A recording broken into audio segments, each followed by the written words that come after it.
What's going on, folks? I'm back, and with week 12 wrapped up, you know what time it is. I'm coming at you with my week 13 top waiver wire pickups, so let's get right into it. Starting at the quarterback position, we begin with Jameis Winston, who appears here for the second straight week in a row. And look, I realize the chances of him being available probably not that high, but if you're in a situation where maybe you didn't feel too comfortable taking a shot at him because of the quarterback carousel that's existed in Tampa Bay since pretty much the start of the season, okay, I'd say go ahead, immediately scoop up Winston because he looked fairly good versus the 49ers. Tossed a couple of touchdowns. I realize it was versus San Francisco, but guess what? This matchup versus the Panthers, not that scary. First time these teams played, pretty high scoring affair. The Bucs ended up losing, but they still put up good yardage. And Winston has got the weapons on his side versus a secondary in Carolina that can be exposed, that's been getting exposed. I fully expect this to be an aerial shootout. I think there will be a lot of points scored here yet again, and I think Winston should be in store for a good day. Moving on, we have got Case Keenum of the Broncos. And look, I realize that the Broncos these last couple of weeks have found success running the football mainly and then playing good defense. But this week, Case Keenum has a great matchup versus the worst defense in the league in the Cincinnati Bengals. On top of that, the Bengals lose Andy Dalton for the remainder of the season. Look, that's going to have a trickle-down effect, and I do think that will affect the defense as well. They're going to get tired faster. I don't expect that offense to be up to par as to what it was before.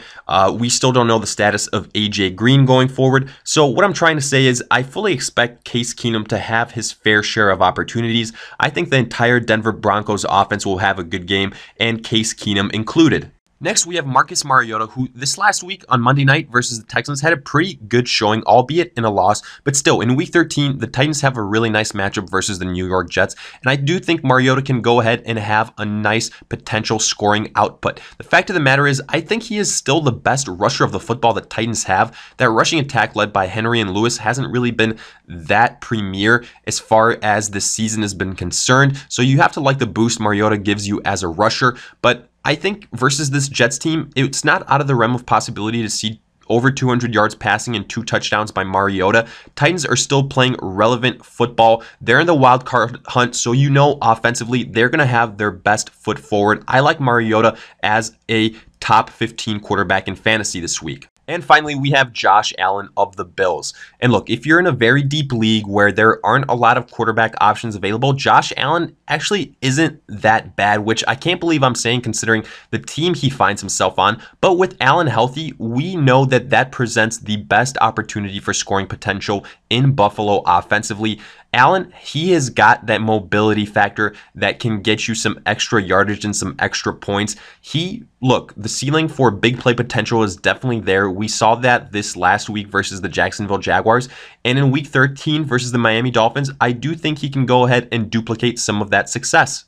Getting to our running backs, we start with TJ Yeldon and Carlos Hyde of the Jacksonville Jaguars. And no, we're not talking about these two guys because Fournette got injured again, but instead because he got a little bit too physical in that game versus the Buffalo Bills, which led to him getting suspended for week 13. So that means it'll be the TJ Yeldon show again and possibly Carlos Hyde. Now, I know Fournette is set to appeal his suspension, but from what I have heard, it's more than likely to get denied, which means Yeldon in PPR leagues, if he somehow was dropped after Leonard Fournette returned, go ahead and absolutely pick him up. He will be a top 10 running back this week. And then Carlos Hyde, he is more of that standard guy. I do expect him to go ahead and get his fair share of opportunities, particularly in the red zone. But I do more so like the ceiling of TJ Yeldon, especially in PPR leagues yet again, because of what he can do as a pass catcher.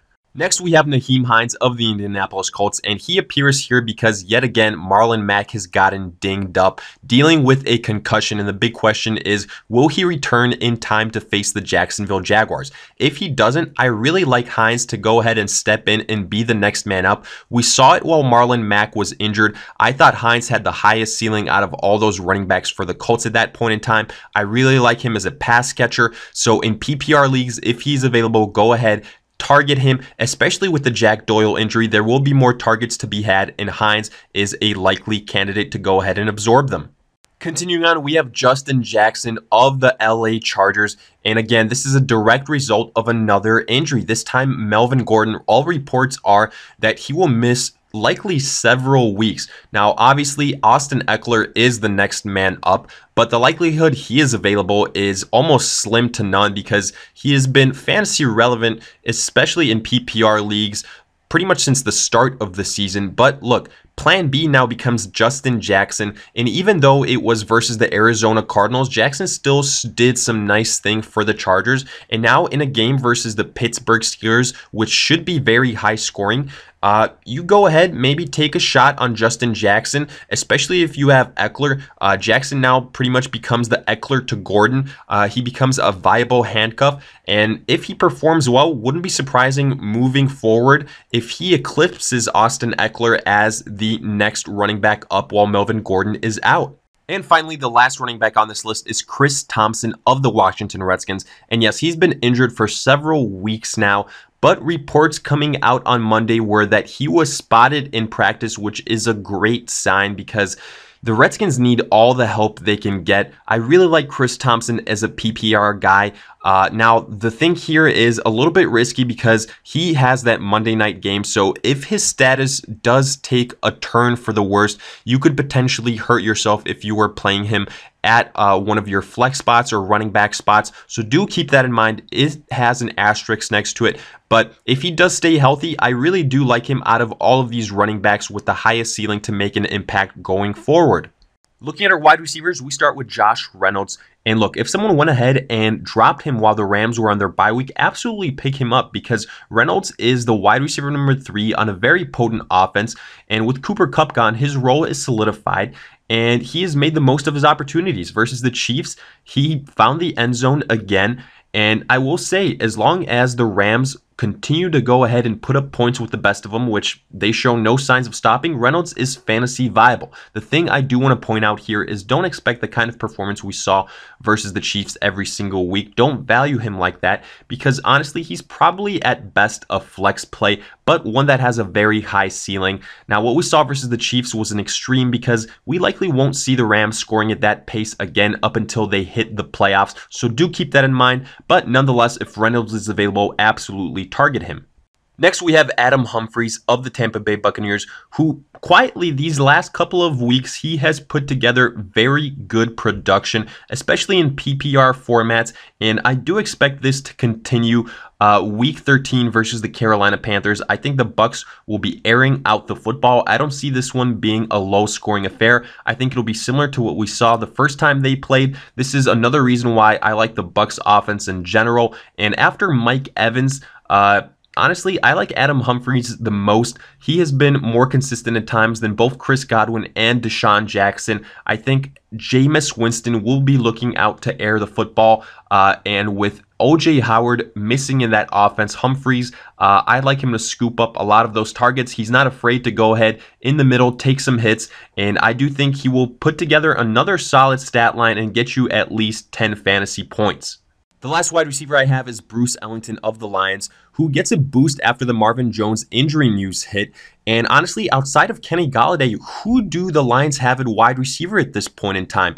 Someone has to claim that next wide receiver spot, and I do think it'll be Ellington. He has been seeing some good targets, and this matchup versus the Rams, he should have plenty of opportunities. Even if the Lions go down fast, I do think Stafford will continue to air it out, and that should be the case. If I had to be honest, I do think these injury news about Jones will benefit Theo Riddick the most. But nonetheless, Bruce Ellington should have something to say about it, and I do think he will have a role to play versus the Rams in Week 13.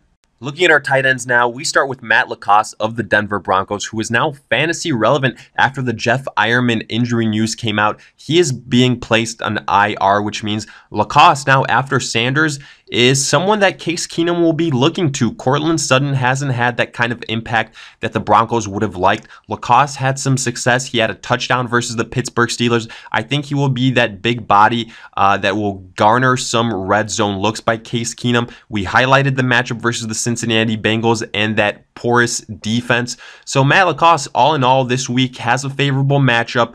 Should be getting plenty of looks due to the injury news coming out of Denver. So go ahead, and if you need a flyer and there aren't a lot of guys available, Matt LaCosse might not be the worst thing out there.